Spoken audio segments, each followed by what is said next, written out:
Video kali ini saya akan membahas saham yang satu sektor ya dengan HIS, satu sektor dengan PSSI, yaitu adalah TPMA ya.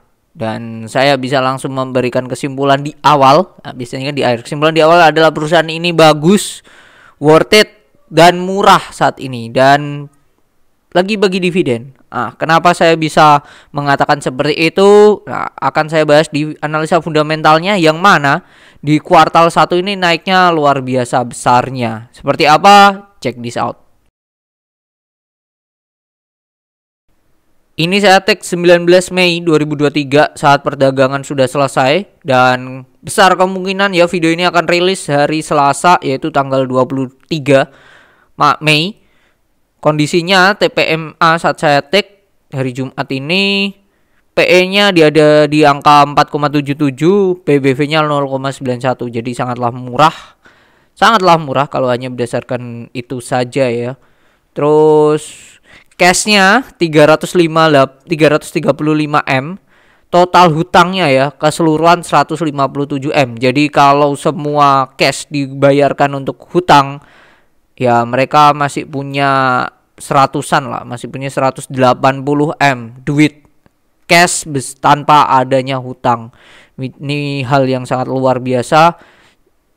Dari situ doang lah kita sudah tahu. Terus kuartal 1 2023 labanya ini naik signifikan ya, dimana tahun 2022 itu 27M, sekarang ada di 73M di 2023. Seperti apa?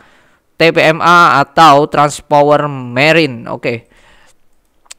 Saya cek dulu ya websitenya Transpower Marine.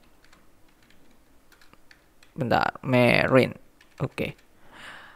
Saat ini kondisinya TPMA ini lagi bagi dividen. Tanggal 17 dia barukan RUPS ya, Corporate Action. Tanggal 17 Mei atau hari Rabu dia baru RUPS, di mana disepakati akan membagikan dividen sebesar 10,69 juta US dollar atau senilai 60 lembar per sahamnya, 60 rupiah. Nah, dengan harga sekarang ya, dengan harga sekarang saat take 486 kali 100. Ini dividen yield-nya gede banget, 12,34% ya. Jadi gila, luar biasa ya kenaikannya. Tuh juga dilihat dari dimana sebelumnya 2021 hanya laba 57, sekarang di 2022 labanya hampir naik 400% ya ke 223M. Ini websitenya ya, transpowermarine.com. Oke, laporan keuangannya sebelum nanti kita cek di websitenya langsung. Nah, ini websitenya tampilannya seperti ini. Oke, kita ke about service. Nah, takbut, terus lalu ada tongkang, floating crane, freight charter, terus charter your fleet.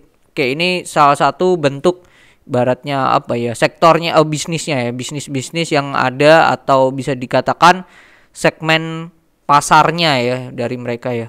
Hampir sama dengan HIS. Bukan HIS, PSSI ya.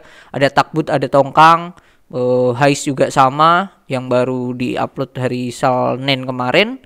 Nah, ini TPMA mirip-mirip lah ya, mirip-mirip dengan kedua itu.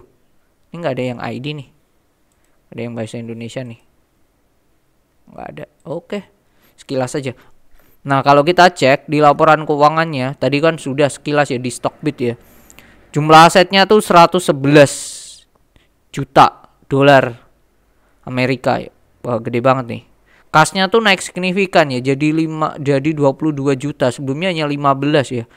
Ini hal yang luar biasa ya kenaikan kasnya ya. Sedangkan liabilitasnya yang paling mendesak kan ini 6 juta US dollar ya. Paling mendesak itu sama ya udah yang di bawah 1 tahun, yang 1 tahun ya. Kan hanya itu doang. Ini utang bank dan lembaga keuangan bukan bank. Nah, ini juga lumayan. Jadi ini pasti berbunga karena lembaga keuangan ya. 3 juta tambah 6 juta. Jadi dalam jangka pendek butuh duit fresh itu 9 juta US dollar ya. 9 juta US dollar.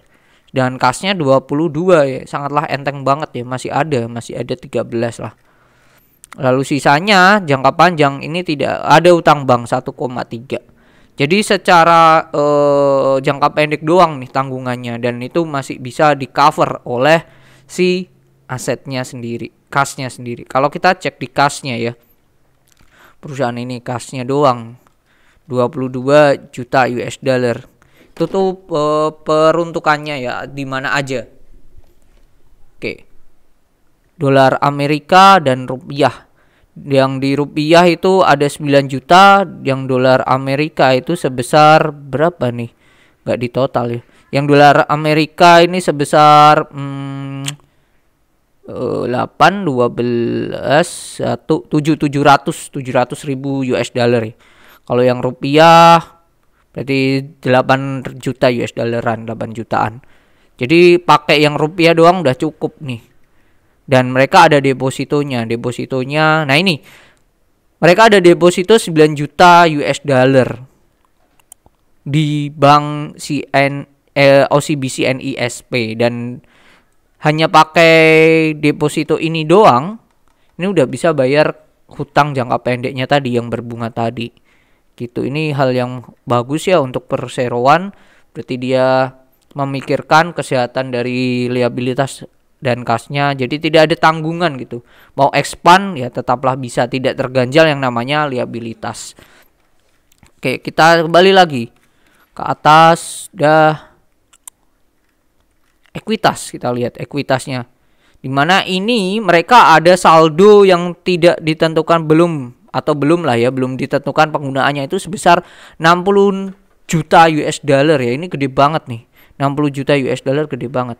Seperti contoh video nanti di akhir saya kasih ya video TOTL, di mana dia hanya laba itu 27 per lembar, tapi bisa bagikan dividen 100 per lembar. Kan duit dari mana, tanya apakah hutang? Nah, ternyata kan kalau teman-teman tonton lagi videonya itu kan dari sini, saldo yang belum ditentukan penggunaannya. Dari situ. Nah, bukan tidak mungkin si TPMA nextnya ke depannya bisa juga pakai ini. Bisa juga uang ini digunakan untuk ekspansi bisnis. Nih, pendapatannya di kuartal 1 2023 masih naik ya. Masih naik sama seperti Hais ya. Hais juga kan masih naik juga. Tidak ada hal yang sangat signifikan atau bisa dikatakan mencurigakan ya. Oh, yang perlu diperhatikan adalah sini. Dimana, nah ini, pendapatan usahanya naiknya, revenue-nya naiknya lumayan gede, kencang. Tetapi beban langsungnya ini nggak naik signifikan. Jadi ini perusahaan bisa ngepotong atau bisa makin efisien lah ya. Kalau sebelumnya kan 9 bagi 12. 9 bagi 12 kali 100. 75% sendiri bebannya. Kalau dibandingkan dengan revenue-nya. Nah, kalau yang kuartal 1 2023 ini berapa nih? Hanya 58% loh. Berarti kan ini makin efisien perusahaan. Bisa ngepotong atau ngepres beban langsungnya ini. Beban umum pun juga sama ya. Tidak signifikan. That's why di akhir di sini laba yang diperoleh oleh entitas induk ini besar banget gitu. Besar banget. Kalau kita cek ya ini 4,8 US dollar ya, dibanding sebelumnya 1,9 doang. Ini hal yang bagus sih oleh pendapat makin efisien, terus juga ya bisa ngepotong sih, itu tadi sih, sehat juga gitu. Nah ini pendapatannya dibagi dua ya, tunda dan tongkang, kapal tunda dan tongkang, lalu ada floating crane-nya sendiri ya. Dan so far semuanya mengalami kenaikan gitu. Nah, pertanyaannya adalah jikalau nanti komoditasnya mulai merangkak, sama sih seperti HAI, sama seperti PSSI, bisa nggak perusahaan ini masih capai atau bisa dikatakan dapat pendapatan yang ya minimal sama lah ya. Jangan ngomong melewati dulu sih, sama dulu deh, bisa apa enggak. Nah, tantangannya kan di sana. Nah, kalau yang PSSI ada di video sebelumnya juga, nanti silahkan ditonton. Ada laba dari jual aset ya. Kalau di TPMA ini kan nggak ada sih so far, Tidak ada laba-laba yang tanda kutip mencurigakan lah ya atau aneh ya. Nggak ada nih di sini. Jadi murni ini tadi duit semua. Arus kasnya juga penerimaan dari pelanggan 18 juta ya. Padahal revenue-nya tadi berapa? 17 doang. Berarti 1 jutaannya itu kan bisa jadi dari piutang atau dari sebelumnya yang belum dibayarkan. Gitu. Oke. Ada lagi nggak ya yang menarik di sektor ini? Kita buka note yang bawah ya. Note-note yang bawah, manajemen risiko.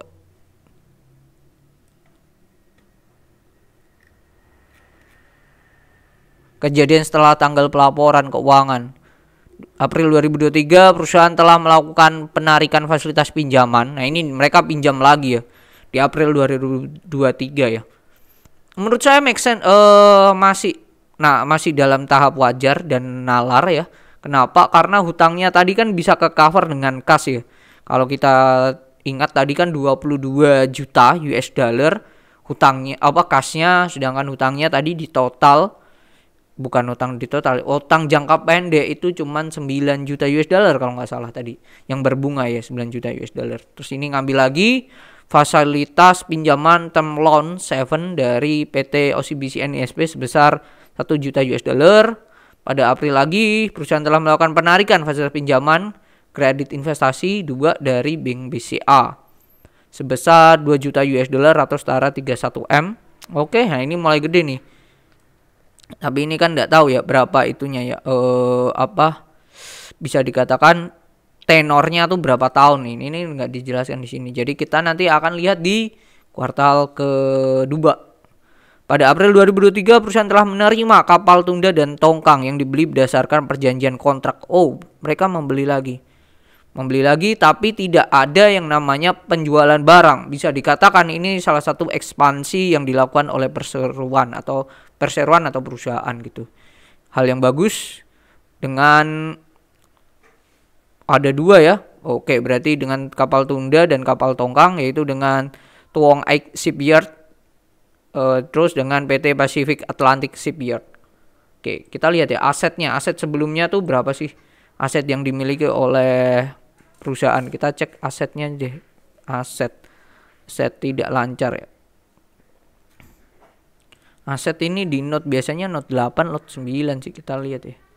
Di note itulah ada nggak aset. Karena ini kapal ya, kita mau tahu. Kalau tadi sebelumnya kayak contoh HAIS yang pernah kita PSSI itu kan kita sudah search juga ya. Asetnya ada berapa kapal yang mereka punyai gitu. Ini kas, piutang, persediaan bahan bakar, penyertaan saham, aset tetap. Nah, ini aset tetapnya. Kapal tunda, tongkang, alat berat, peralatan kapal dan kendaraan. Oh, ini sudah di total ya. Di total kapal tundanya dan tongkangnya tuh berapa nilainya. Tidak dijelaskan jumlahnya berapa. Ya, ini tidak dijelaskan, nggak ada ya. Secara sekilas kita lihat nggak ada sih. Bisa saja di website ya, bisa aja di website dijelaskan mereka punya berapa. Dan jadi itu ya untuk TPMA.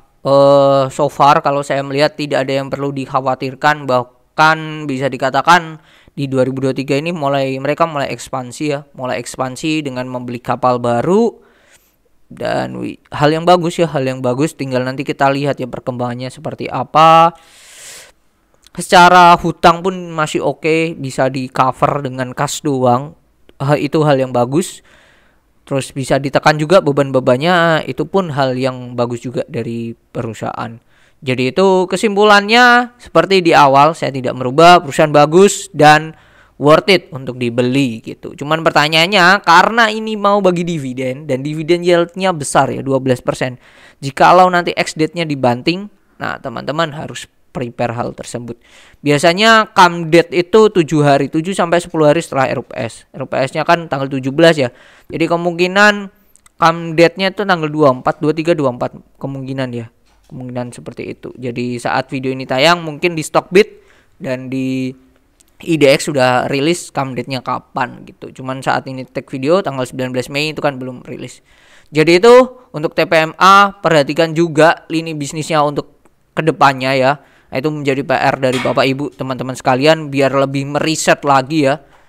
bagaimana perkembangan bisnis di dunia maritim dan dunia komoditas, karena bisa dikatakan ada hubungannya gitu, karena melihat tadi mereka mempunyai kapal tongkang juga ya tidak jauh-jauh dengan komoditas. Jadi itu semoga bermanfaat video kali ini tentang TPMA. Jikalau ada pertanyaan saham apa yang mau dibahas, tulis saja di kolom komentar, atau Bapak Ibu punya insight atau view lain tentang TPMA juga boleh ditulis. Jadi itu, see you on the next video. Sehat selalu. Bye bye.